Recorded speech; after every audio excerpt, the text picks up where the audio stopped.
Sir ನೀವು ಯಾವ್ದಾದ್ರು ಮಾಲ್ಗೆ ಹೋದ್ರೆ ಅವ್ನು ಹುರುಳಿಕಾಯಿ ಅಂತ ಹಾಕಲ್ಲ ಸರ್, ಬೀನ್ಸ್ ಅಂತ ಹಾಕಲ್ಲ. ಹೌದು. ಮೆಣಸು ಅಂತ ಬರೆಯಲ್ಲ, ಪೆಪ್ಪರ್ ಅಂತ ಬರೀತಾನೆ. ನಮ್ಗೆ ಹಿಂಗಾದ್ರೆ ಮಕ್ಕಳಿಗೆ ಮೆಣಸು ಅನ್ನೋ ಶಬ್ದ ಮರ್ತೋಗ್ಬಿಡುತ್ತೆ. ಶುಂಠಿಗೆ ಜಿಂಜರ್ ಅಂತ ಬರೆದ್ರೆ ಜಿಂಜರ್ ಅಂತ ಕೇಳ್ತಾನೆ ಹೊರತು ಶುಂಠಿ ಅಂತ ಕೇಳಲ್ಲ.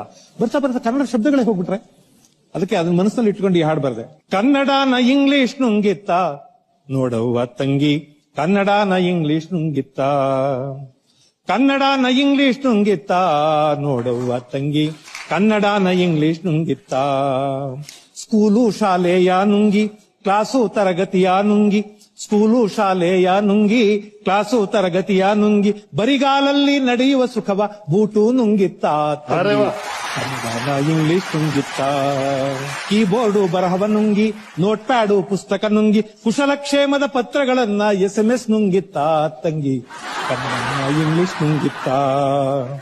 ರೈಸು ಅನ್ನವ ನುಂಗಿ, ರಾಯ್ತಾ ಪಚಡಿಯ ನುಂಗಿ, ರೈಸು ಅನ್ನವ ನುಂಗಿ, ರಾಯ್ತಾ ಪಚಡಿಯ ನುಂಗಿ, ರೊಟ್ಟಿ ದೋಸೆ ಇಡ್ಲಿನೆಲ್ಲ ಪಿಜ್ಜಾ ನುಂಗಿತ್ತ ತಂಗಿ, ಕನ್ನಡನ ಇಂಗ್ಲಿಷ್ ನುಂಗಿತ್ತ. ಸ್ವೀಟು ಸಿಹಿಯ ನುಂಗಿ, ನಮ್ಮಲ್ಲಿ ಸಿಹಿ ಅನ್ನೋ ಶಬ್ದ ಈಗ ಎಷ್ಟೋ ಜನ ಗೊತ್ತಾ ಇಲ್ಲ.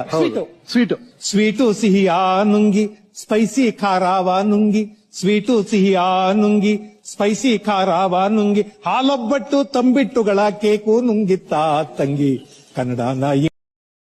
Download ShareChat.